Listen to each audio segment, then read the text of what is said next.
চিড়িয়াখানা থেকে সিংহের এই পালিয়ে যাওয়া কি শুধুই ছিল এক নিছক ঘটনা, নাকি এটাই আমাদের চোখে আঙুল দিয়ে দেখিয়ে দেয় যে বছরের পর বছর পশুদের উপর কতটা নির্যাতন করা হচ্ছে এই চিড়িয়াখানাতে? গত শুক্রবার যখন চিড়িয়াখানা থেকে এই সিংহটি পালিয়ে যায় তখন সারা দেশে হাসি তামাশার জোর লেগে যায়। তবে যখনই এই সিংহীটাকে উদ্ধার করা হয় এবং এর ছবি যখন সাধারণ মানুষ দেখে তখন বিষয়টা আসলেই কষ্টদায়ক ছিল। রুক্ষ, দুর্বল এবং ভীত একটি সিংহীকে দেখা যায়।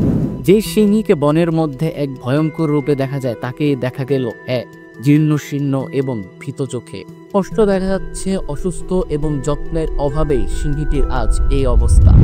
প্রাণী কল্যাণ আইন 2019 অনুযায়ী কোনো পশু বা প্রাণীকে মারধর করা হলে অথবা ক্ষুধার্ত রাখলে তার বিরুদ্ধে 6 মাসের জেল অথবা 10,000 টাকা জরিমানা দেওয়া হয়। তবে সমস্যাটা যদি জাতীয় চিড়িয়াখানায় হয়ে থাকে তাহলেই বা এর বিচার কে করবে?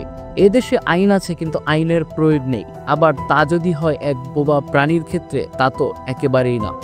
চিড়িয়াখানার মতো একটা জায়গায় অবশ্যই যে কোনো প্রাণীরই সুষ্ঠু পরিচর্যা হওয়া উচিত। এই বিষয়ে আপনাদের কি মতামত কমেন্টে জানাতে পারেন।